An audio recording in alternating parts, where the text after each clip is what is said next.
To make you aware, this podcast will contain conversations around mental health and well-being and could include issues of a sensitive nature.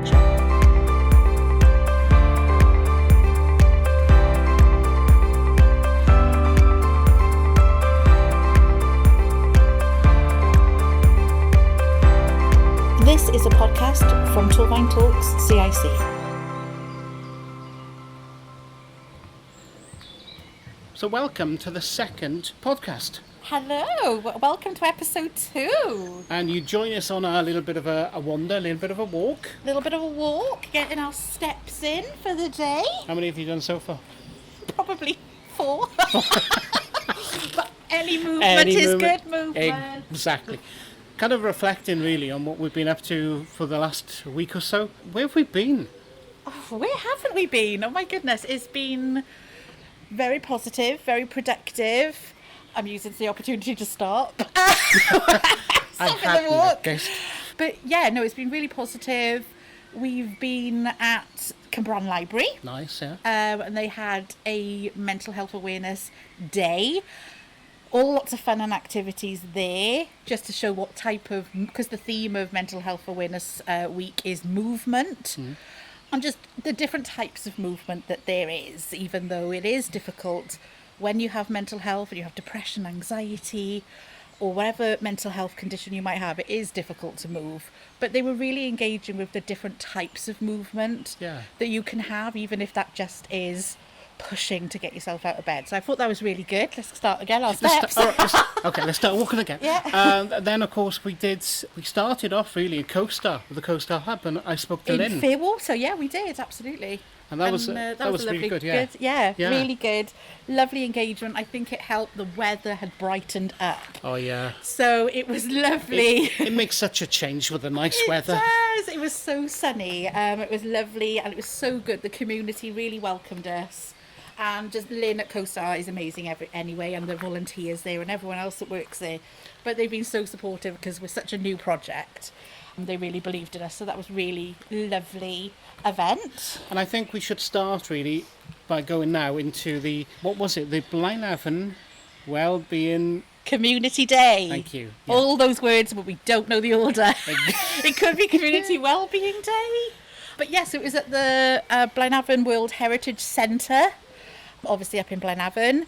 And yeah, there was lots of events going on for the mental health and well-being, lots of different organisations that you could talk to, and that we were able to talk to as well. So Sophie Johnson helped us with the table to have a stall there so we could spread the news of Torfaen Talks. Wandering around Blaenavon's Community Wellbeing Day, I'm outside in the grounds of the Heritage Centre. The sun is shining. Can you hear the birds as well? You can hear the cars too, but that's okay too. So we're at the Community Wellbeing Day today, and I'm joined by Kevin from Celt Plus. Kevin, could you tell me a little bit more what Celt Plus do? Celt Plus, well, it's an employability project, it is, through the Levelling Up Fund up from Westminster. And it's so flexible, I think it could benefit anybody in Torfaen, not just through this Health and Wellbeing Day. We've got a variety of teams within our project, from well-being, mental health, physical health, walking, just to get people moving, even into volunteering.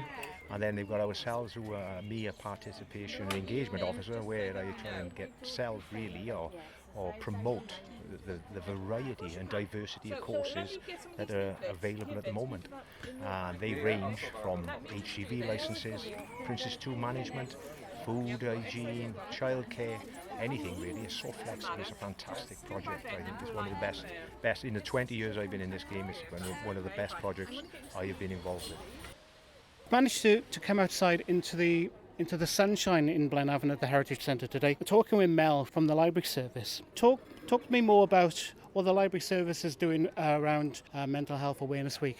We've got a special event on Tuesday in Torfaen Library, working with all our wonderful partners from the Torfaen Community Connectors and Resilience team and various health professionals.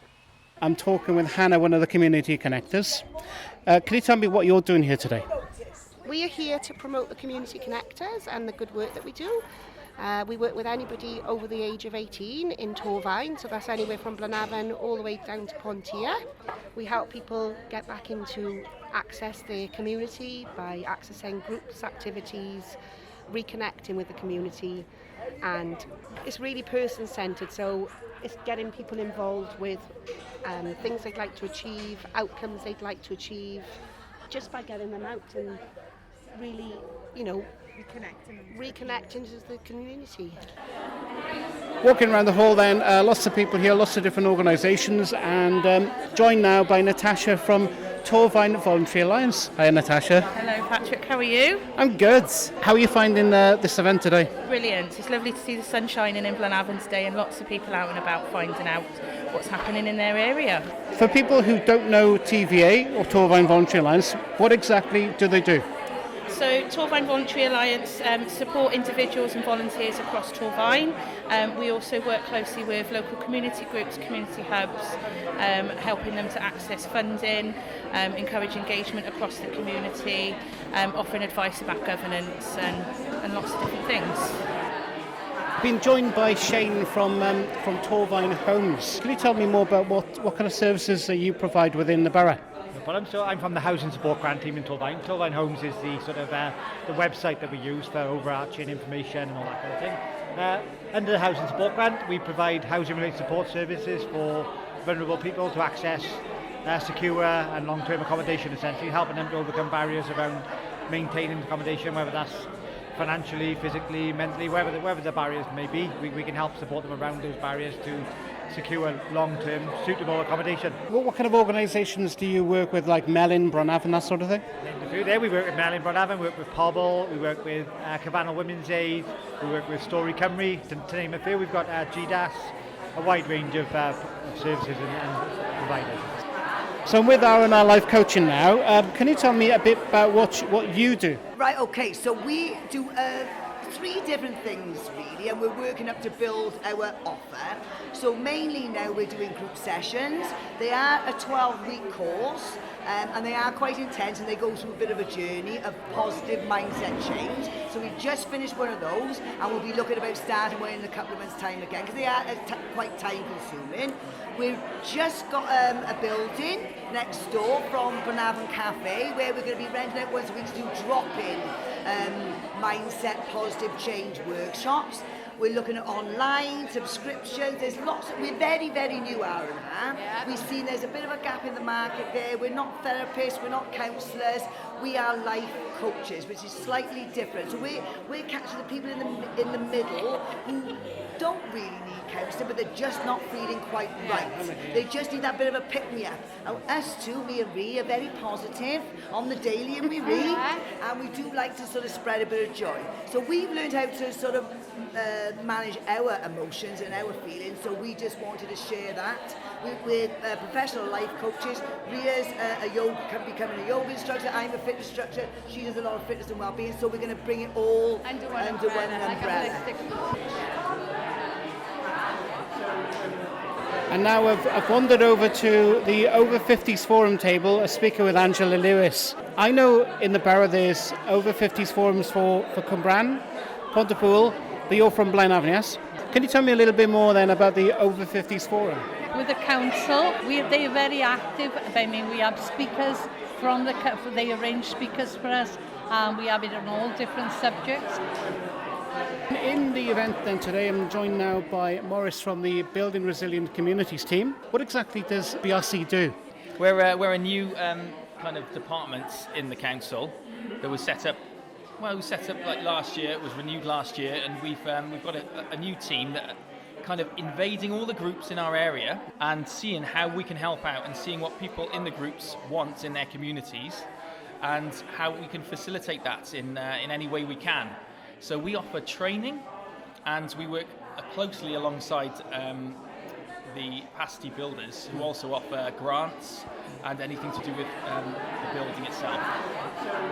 There's lots of different organisations, including Lynn from Torfaen Take a Stroll. Tell me more about what the group does. Well, we've been going nearly 20 years now, and we're funded by Torfaen Borough, and we have weekly walks throughout the borough of Torfaen, and everybody's welcome. You say about these walks, I know I've seen some of the stuff on social about where you walk and how healthy and how energetic do you need to be to go on one of these walks? It's very, very much a social event where people meet up and we have a coffee or a tea afterwards.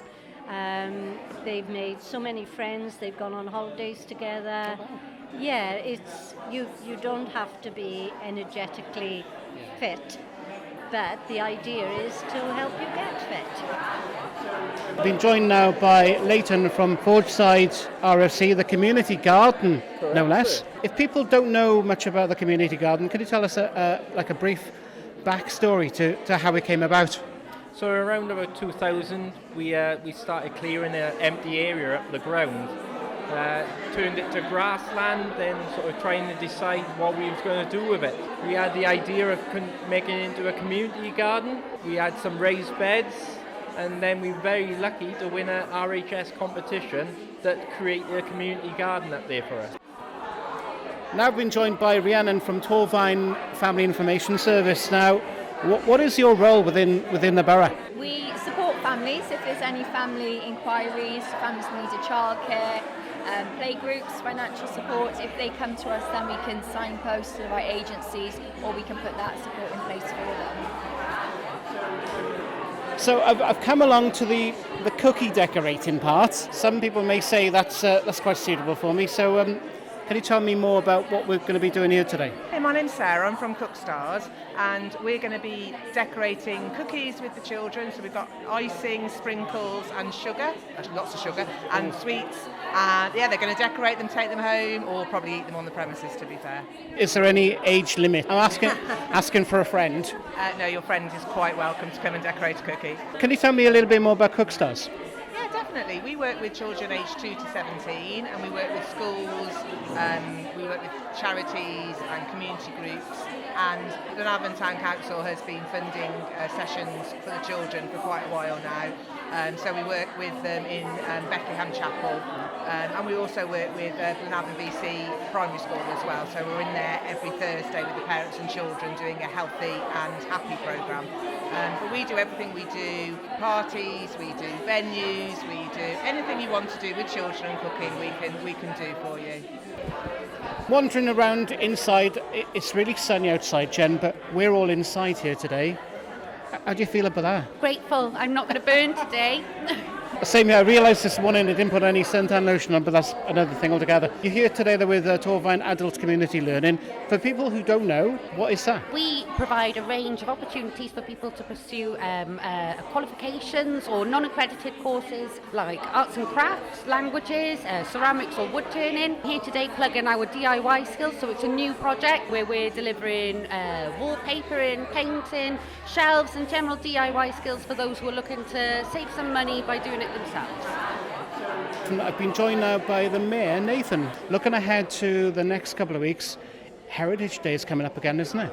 Yeah, World Heritage Day is returning this year. It's been away for about 2 years now. That's going to be on, I believe, the 29th of June, which is often seen as the cultural highlight of Blaenavon's calendar, a chance for the community to come together and to celebrate Blaenavon's heritage, but also to celebrate Blaenavon as a community.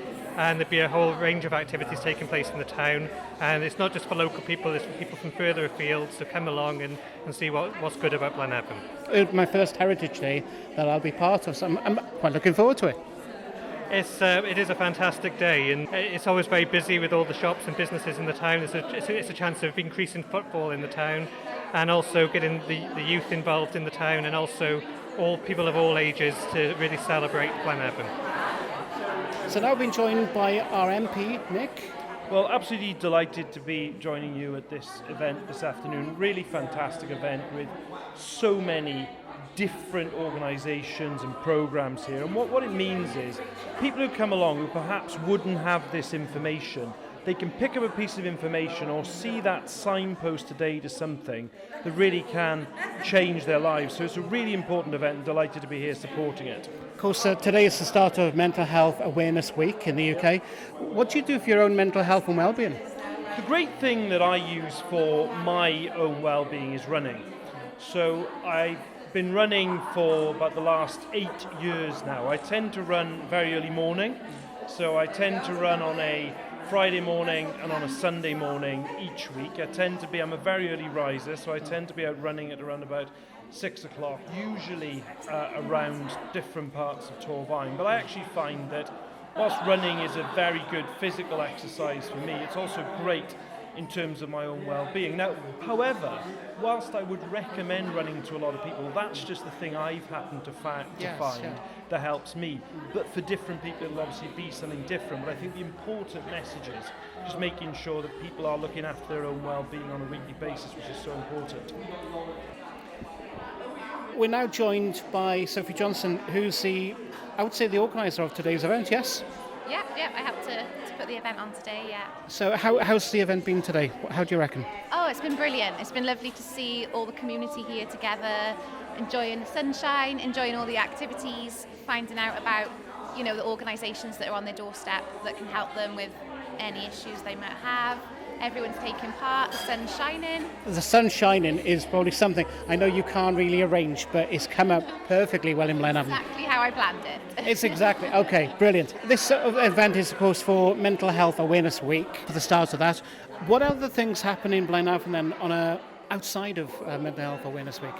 Oh, well, there's plenty going on in Blaenavon. There's so many different groups and activities, weekly, monthly.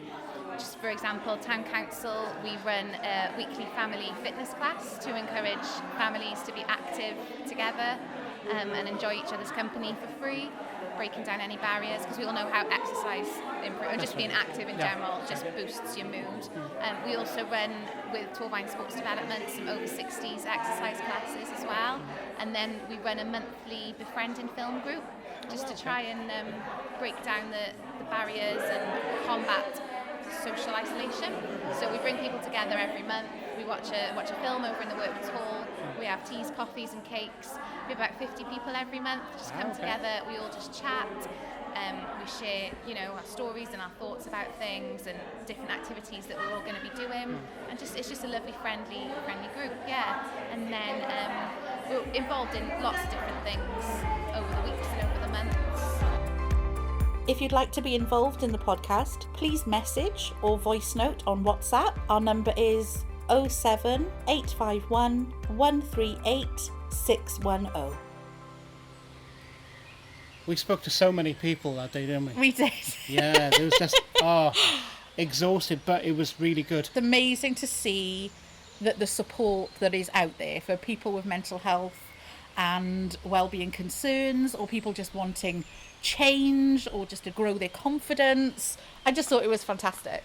The best thing about having a walk is not only are you getting, number one, your steps up, number two, you can smell the outdoors, but I'm actually smelling some bacon, which where's that coming from? I don't really know. But Let's follow that. Follow the bacon. So we've also, as we've said, we have a monthly drop-in at CoStar, at the CoStar Hub in Fairwater. We do, yeah. So that is an opportunity. So it's the first Saturday of every month between 10 and 12 in the morning. And it's an opportunity that, maybe you're in work and you're not able to access the support that you'd like to maybe get some advice or some guidance on your mental health and well-being. We're there on that first Saturday of the month just to give a little bit of guidance and support if you're not knowing where to go or where to turn to. And we can also support you with a counselling referral as well, if that's something you were wishing to look into. And while we were there last time, I caught up with Lynn to talk more about what CoStar do. I know. So many things happen with CoStar now, especially with the Fairwater Hub. What exactly goes on here? So this is our second site, which we opened in July 2022, basically because we had outgrown our current arrangements at the Threepenny Bit. So what we've done with the community hub is we've put our food project in here. So that means our food co-op, that people can have a bag of fresh food for £4.50 a week. We also have our food bank here, which is a crisis service for people who are desperately in need of food.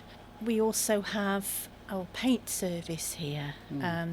So the paint project, it's aligned with the national organisation Community Repaint, which they have a very good website and they tell you all kinds of tips about paint and saving money. And we're part of that. So our paint is paint that has been saved from going to landfill. So excess paint that from decorators and manufacturers, We let the community have it then for a small cost, which is very much lower than retail prices. We often have special offers as well, like today we've got a paint sale from some of the old stock that we're moving on. Is there any criteria then for the paint? No, there is no criteria for the paint because it's basically an environmental project to stop paint from going to waste. It is ideal for people on a low budget, of course, and also for organisations and groups and community groups that don't really have a decorating budget. So we've often had sort of football groups or church halls, people that struggle to find the money for decorating, and so we were able to sell them our paint at a very vastly reduced rate from what they would normally pay. I would say the one tip I would have for people is if you see the paint here with the colour, get it all, because it's only here once, isn't it? Very often, yes, that's true. We might get, like for example, we had a palette of paint donated from Dulux, all the same colour, jasmine white, but when it's gone, it's gone. It's gone, But at the moment we've got quite a bit of that, but sometimes we get pallets of paint and there's say maybe 1 or 2 tins of the same colour, so it can be, you know, if you see it, it's obviously a good idea if you like it. It might not be here when you come back. Exactly. Yeah. Question we will always ask people is, what do you do for your well-being on a day-to-day basis? So at CoStar, well, we have a very strong team. We support each other. I always encourage people to come to me if there's any issues. We like to sort things out. Currently we're running a mindfulness class. Oh wow. Okay. And we're going to extend that out to just staff sessions as well in the future. But we've been running a mindfulness class for 10 weeks on a Wednesday, which was fully funded. So it was free to the participants. And that's just about helping people to learn how to relax and deal with their anxiety, and some techniques to do that. And a lovely lady called Nicola Crawley runs that for us. We've also been involved with the mental health first aid programme. I'm a trainer on that, and we'll be running some of those soon as well. And that's aimed at anybody that wants to learn how to help somebody who might be having a mental health breakdown or some sort of crisis. Find us on social media at Torfaen Talks CIC. For more details about what we do, look on our website torfaentalks.org.uk. And when I was there, you heard me talk then about the paints that they sell there in CoStar. Yeah, really affordable paint, because why shouldn't you brighten up your home and just make your surroundings just dopamine positive? I love that. What is that? What's dopamine? That's the positive chemical in your brain. We're doing a wellbeing podcast, and I don't really know much about that. You're getting to know all the jargon. I know, yeah, exactly. Just slowly you are. You're doing it. The one thing that I noticed, though, looking at some of the paint on the shelves there, they've only got one colour, or one pot of one colour. So basically, if you go there, it's very limited. Yes, it is limited, but they have different sizes pots. They have different types of paint. They also have Farrow and Ball there as well, which is the very posh make. Is that posh? Really? Very posh. Is it that posh? It needs its own kind of postcode to be so posh? Yes. It is. But they do amazing paint. Yeah. The names themselves, if you've ever looked at Farrow and Ball paint, is just incredible names. Their colours are gorgeous. Yeah. But the names are just, like I said, Fandango. They are just brilliant names. So I know that the one that they had there was kind of like a very sage green mixed with a grey. It was called Mole's Breath. As in like a little small creature that comes out in the dark? Yep. Amazing. But they do lots of different types of paint there, and it's really affordable paint. And I think, painting and decorating can be very expensive. So it's worth looking into. That's the thing, I think. A tin of paint can be about 50 quid. Easy. And the tins of paint there, I think they're about a tenner. Don't quote me on that. Yeah. The litre of paint is £2. Wow. Then there's a £5 one, and then so they all, because it's different types of paint, they're all different prices, but they're very affordable. Yeah. And it was going like hotcakes when we were there. It was, that day. It really was. So let's go from there you're walking off now as well, aren't Yeah, you? Keeping sorry. you keep The just bacon just smell is the bacon. yeah, that bacon smell. Where is it coming from? Follow the bacon. So we go from that then to the relevant quiet. It wasn't really quiet. It wasn't quiet. Of Cumbrae Library. So I'm walking around the library, and I've caught up now with Kerry and Lindsay from Carl. Yeah, Gwent Wellbeing College.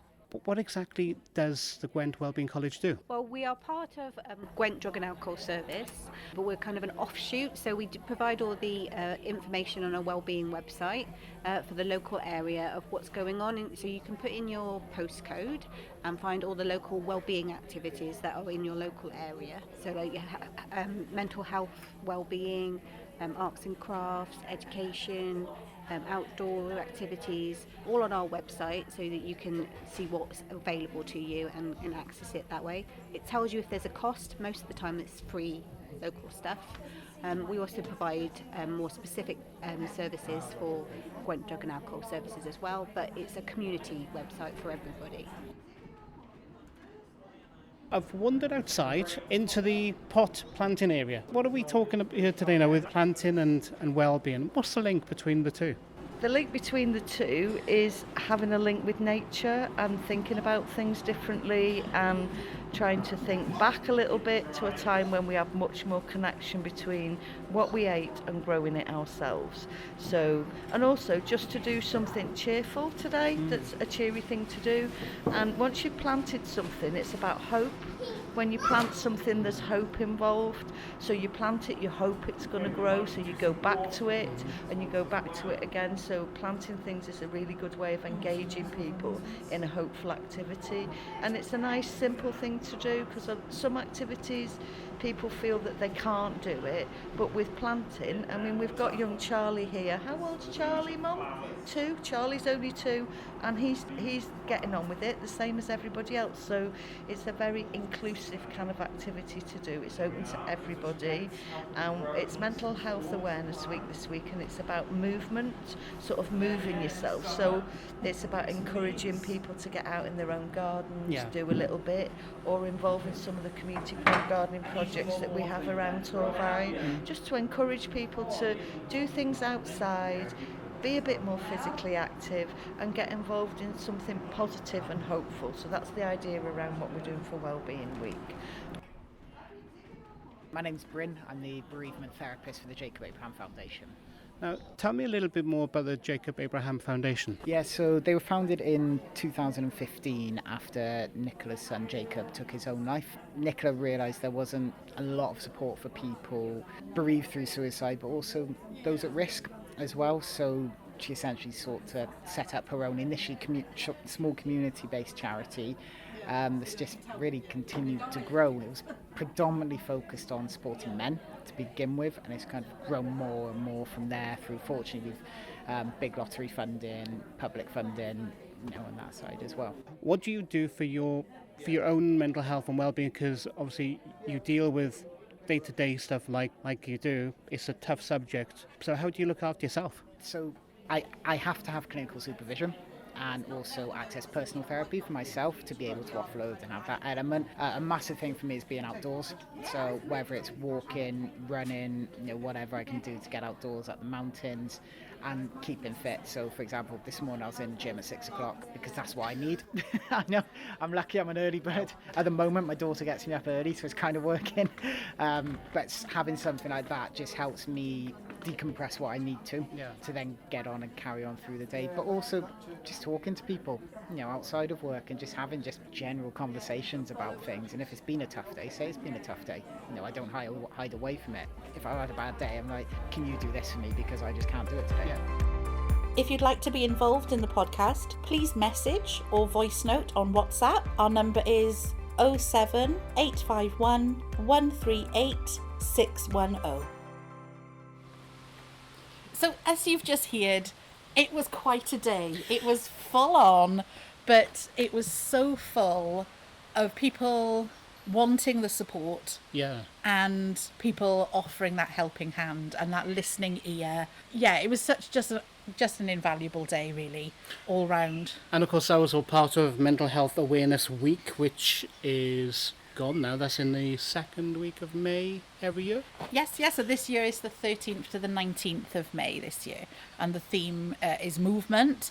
It's been quite a controversial theme for this year because movement is obviously really good for your mental health, but if you have symptoms where you're unable to leave your room or your house and things like that, it can be quite triggering for people because it can feel like a Karen telling you to go for a walk. A Karen? Yeah, or is it a Karen or a Jane or whoever they Hi, anybody called Karen, we're not having a pop at you, sorry, but yeah, no, I know what you mean though, because people just saying you need to move, like if you're not really in that frame of mind. But I always view it, as much as these people are saying things that can seem quite patronising when you're in that depressive or anxious state, they are coming from a good place when they say it, and movement is good.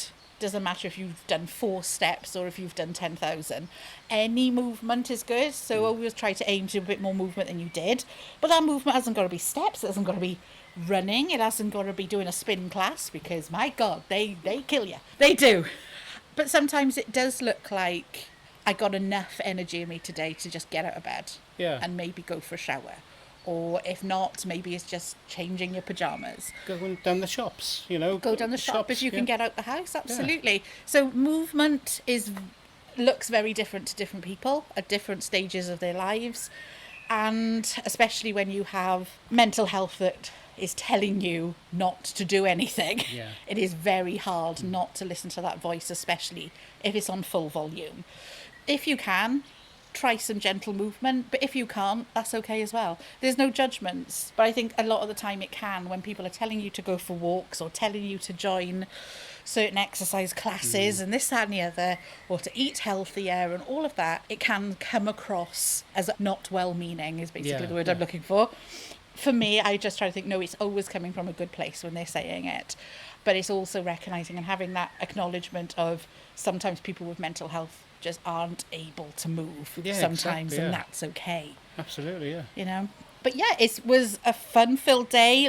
Met lots of amazing people and organisations as well. I couldn't get my words out. Oh, I'm obviously out of breath. We won't tell you how many steps we've done because we don't want to show off or nothing like that. I think I've gone from 4 to maybe 20 by now. Well, who knows? I think we've done about 24. But for this episode, that's us done. Thank you so much for listening. And just for our first month of being Torfaen Talks CIC, for the wellbeing and mental health support that we've been offering, and for listening to the podcast as well. We really appreciate your support. If you are the general public, or if you're an organisation, or if you're just someone who has said hello to us when we've handed you a leaflet and said thank you, we are very appreciative of all the support, so thank you so much. And if you do want to get in touch, it's quite simple. You can find us on socials at Torfaen Talks CIC. That's on Facebook and Instagram, and on the website as well, torfaentalkscic.org.uk. I'm not really sure what we're going to do for the next episode, because we've done enough walking today, smelt enough bacon, we've offended Karen, whoever she is. Sorry, Karen. All the Karens. Yeah, we'll catch you next time. Yes, absolutely. See you next time. If you'd like to be involved in the podcast, please message or voice note on WhatsApp. Our number is 07851 138 610. This is a podcast from Torfaen Talks CIC.